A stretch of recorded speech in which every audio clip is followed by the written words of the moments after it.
비즈니스맨을 위한 자기 관리라. 비즈니스 4장 비즈니스맨십을 위한 자기 관리.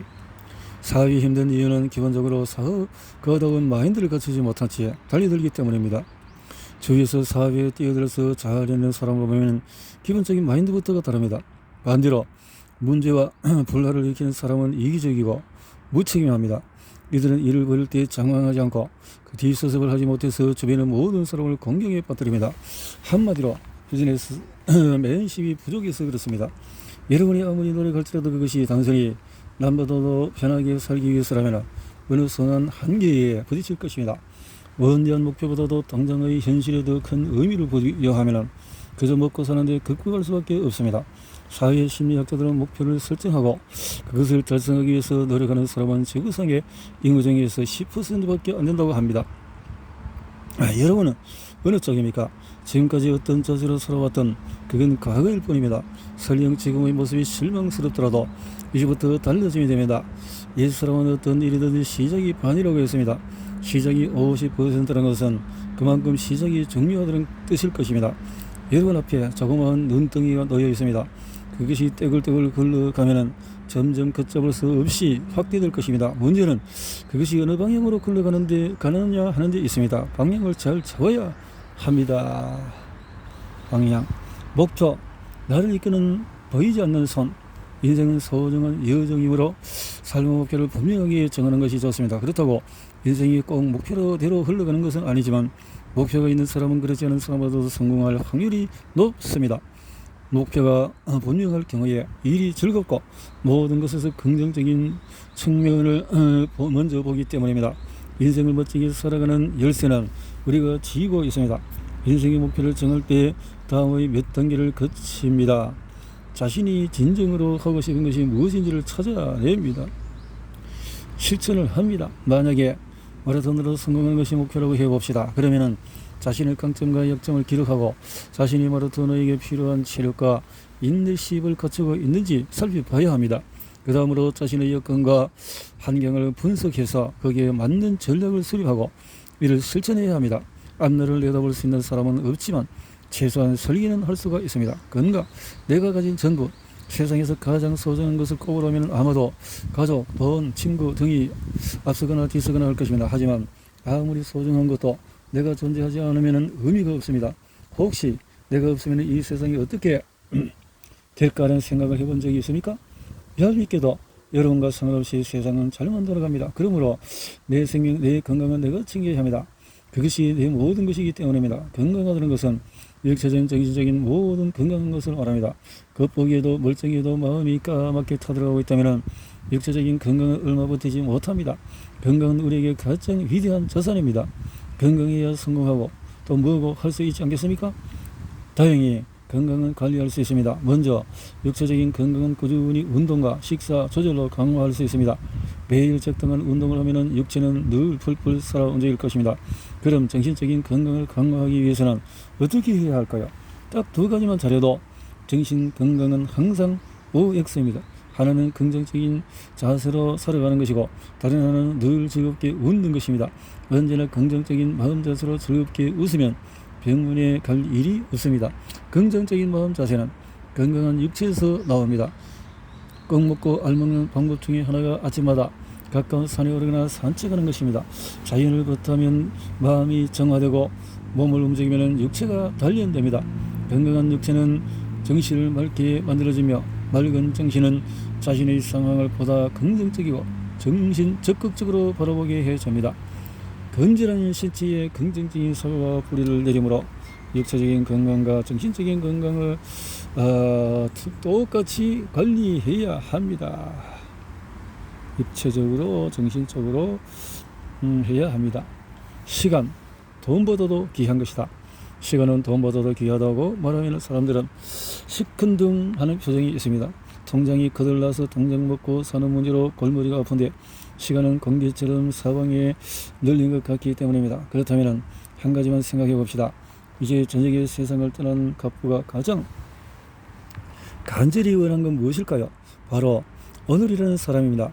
우리에게는 매일 86,400초가 주어지고 또 묻어도 더 끊을 수도 없고 오늘이 아니면 두 번 다시 만나기 힘든 그 시간을 여러분은 어떻게 사용하고 있습니까? 시간을 잘 관리하려면 시간을 몰고 다니는지 아니면 떠밀려 다니는지 살펴봐야 합니다. 안타깝게도 대개는 떠밀려 다니죠. 등을 떠미는 시간 때문에 너덜머리가 난다면 두 가지 바꿔보십시오. 하나는 새벽 시간을 활용하는 것입니다. 아침에 방해받지 않는 1시간은 일상의 2시간, 3시간에 해당됩니다. 다른 하나는 짜투리 시간을 하루 허투루 보내지 않는 겁니다. 놀랍게도 우리가 하루에 흘러보내는 짜투리 시간은 무려 6시간이나 된다고 합니다. 그러니 매일 시간과 전쟁을 치를 수밖에요. 우리에게는 하루에 딱 24시간만 주어집니다. 더 쓸 수도 없고 남에게 넘겨줄 수도 없는 시간을 제대로 활용하려면 줄줄 서는 시간을 구멍을 메꿔야 합니다. 다음은 시간을 효율적으로 관리하는 요령입니다.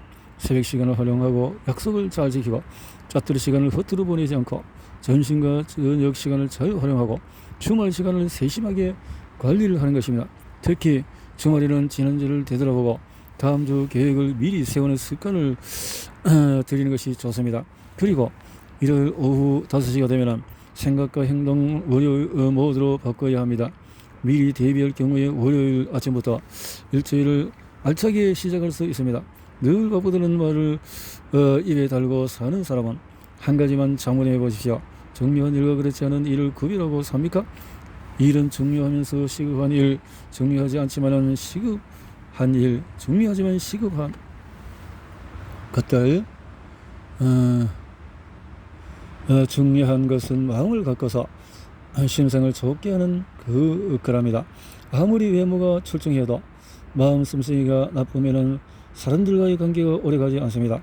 사는 대로 관상이 바뀐다는 말은 충분히 설득력이 있습니다. 인물이 잘나고 못난 것이 중요한 것이 아니라 내면 세계가 충만하고 그것이 얼굴에 드러날 때에 진정 멋진 사람이 되는 것입니다. 이미지를 관리하고자 할 때는 앞서 말한 AVC 법칙을 염두에 둬야 합니다. 외모와 목소리와 컨텐츠가 60에서 30대 10의 비율로 영향을 준다는 점을 기억해야 합니다. 또한 이미지는 노력에 따라서 얼마든지 바뀔 수 있으므로 부족한 점을 보완하려는 노력을 아끼지 말아야 합니다. 미소, 웃다 보면 좋은 일이 생깁니다. 우리 주위에는 술이 들어가지 않으면 얼굴이 건조하게 얼음처럼 되어버린 사람, 하루 종일 표정이 꾸겼다가 펴졌는 종이 같은 사람, 눈꺼풀을 이쑤시개로 할 것 같은 우울해 보이는 사람이 꽤 많습니다. 무뚝뚝하고 관심하고 무심하고 그 자리에서 숨이 막힐 것 같습니다. 그런 사람의 반전기를 주는 딱 하나가 있는데 그것이 바로 미소입니다. 얼굴이 흑백 서지는 우울 모두 그 자체일지라도 밝은 미소 한 방이면 벽을 날려버릴 수 있습니다. 미소가 마음의 벽을 허무는 경우는 정말 많습니다. 잘 웃기만 해도 커뮤니케이션이 슬슬 풀려나갑니다. 유대인은 아무리 상황이 없지 않아도 서로 농담을 나누며 웃음을 잃지 않는다고 합니다. 가끔 영화나 드라마에서 위기의 순간에도 농담을 날리는 장면을 보면은 혹시 유대인의 자세를 모방한 것이 아닌지 하는 생각이 듭니다. 늘 웃음꽃을 피우는 사회는 그만큼 사회 커뮤니케이션이 활성화되어 있다는 것을 의미합니다. 이 경우 사회 구성 간의 다툼이 적고 다른 사회 공동체보다도 경쟁력이 높습니다. 유대인이 노벨상을 휩쓸고 세계의 경제에 쥐락펴락하는 이유가 어쩌면 여기 있을지도 모릅니다. 웃으면 확실히 복이 옵니다. 이렇게 되는 데는 그만한 이유가 있습니다. 잘 웃는 사람의 주변에는 많은 사람이 모이고 그 중에는 반드시 복을 주는 사람이 있게 마련입니다. 그리 좋은 일이 없어도 웃으십시오. 웃다 보면 좋은 일이 생깁니다. 웃는 사람은 심신이 편안해지고 그 마음이 얼굴의 표출로 상대에게 좋은 인상을 주기 때문입니다. 많이 웃으면 복이 자연스럽게 들어옵니다. 웃는 모습을 보면 또 기분이 나빠지는 사람은 없습니다. 오히려 누군가가 크게 웃으면 그걸 보고 하는 사람이 기분이 좋아집니다. 전반적인 분위기가 좋으면 기분이 가라앉아 있던 사람도 덩달아 기분이 좋아집니다. 이런 말이 있죠. 그가 방에 들어오면 방 안이 환해지는 사람이 있는가 하면은 그가 방을 나가면 방 안이 환해지는 사람이 있다고. 자주 크게 웃으십시오. 억지로라도 웃으십시오. 그러면 자기 자신뿐만 아니라 타인의 기분도 좋아집니다. 평소에 미소를 지으며 대화하는 것은 사회의 화목과 국가 경쟁력을 높이는 데 중요한 요소입니다. 재무 선학비에 대비하라. 매달 100만원을 벌어서 80만원을 쓰고 나머지는 저축하는 사람과 매달 200만원을 벌어서 210만원을 쓰는 사람 중에서 누가 더 부자일까요? 당연히 덜 쓰고 저축하는 사람입니다. 돈을 잘 버는 것도 잘 쓰는 것이 훨씬 중요합니다. 아무리 많이 벌어도 다 써버리면 그는 가난한 사람입니다. 더구나 우리는 살아가는 내내 돈을 잘 벌 수 있는 것이 아닙니다. 수입 사이클이 가라앉는 시기도 있으므로 잘 나갈 때 반드시 대비해 둬야 합니다. 삶에서 재무 관리가 매우 중요합니다. 이는 기업이든 개인이든 마찬가지입니다.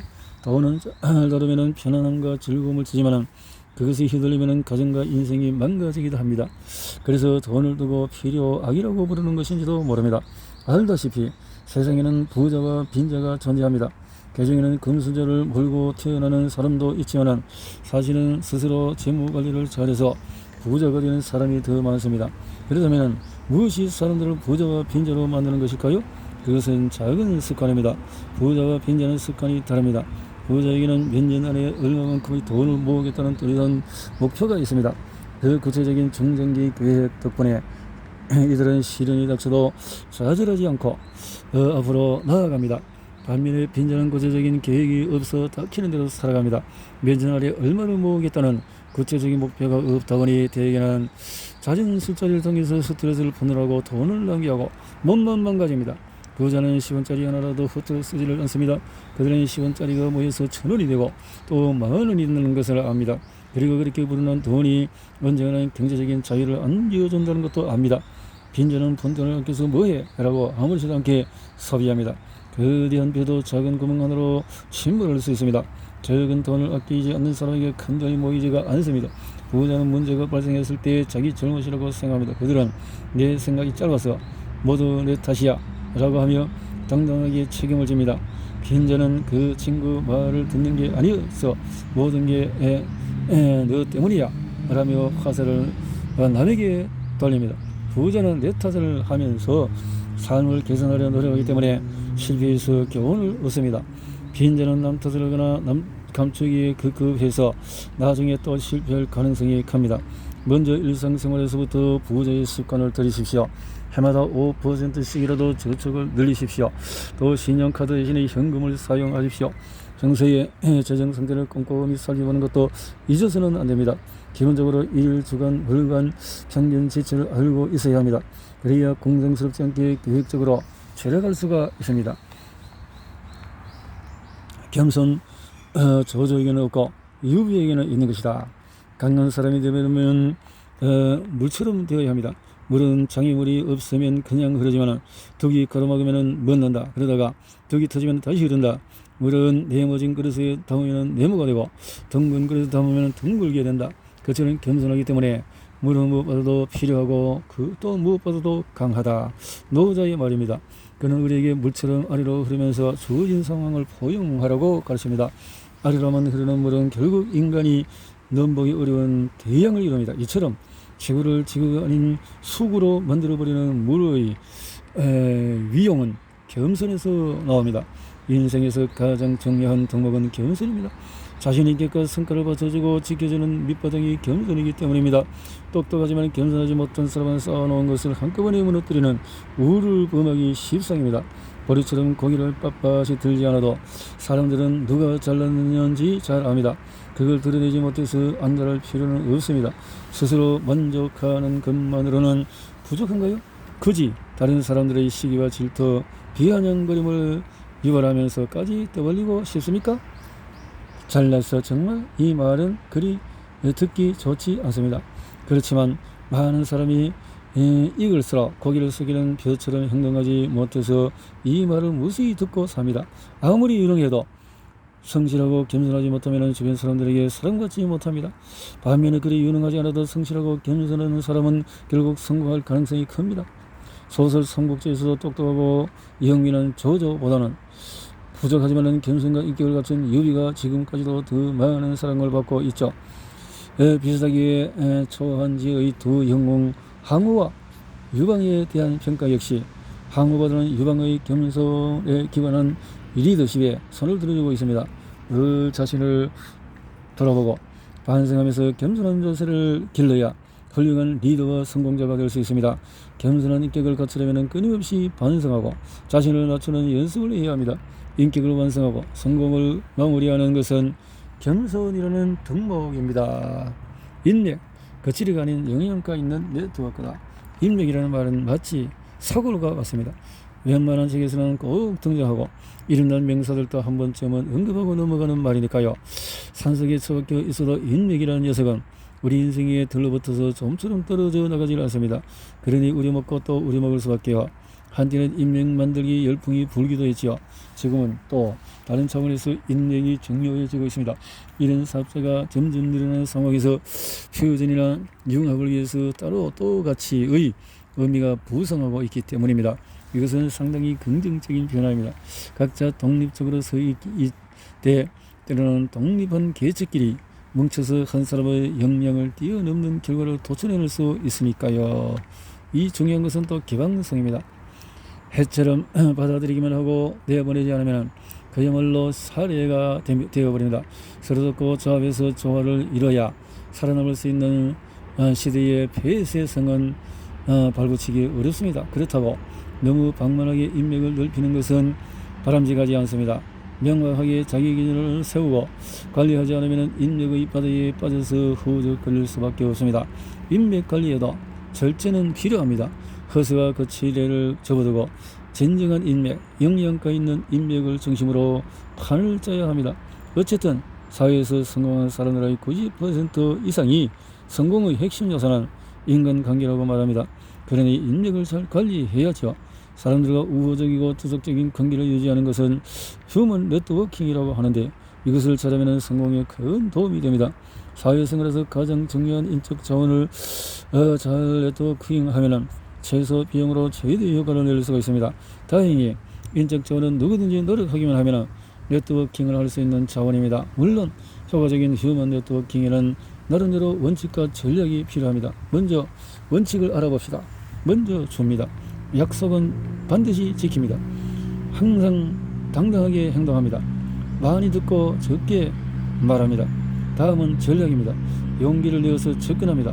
기회가 있을 때마다 접촉합니다. 인맥 관리 시스템을 마련합니다.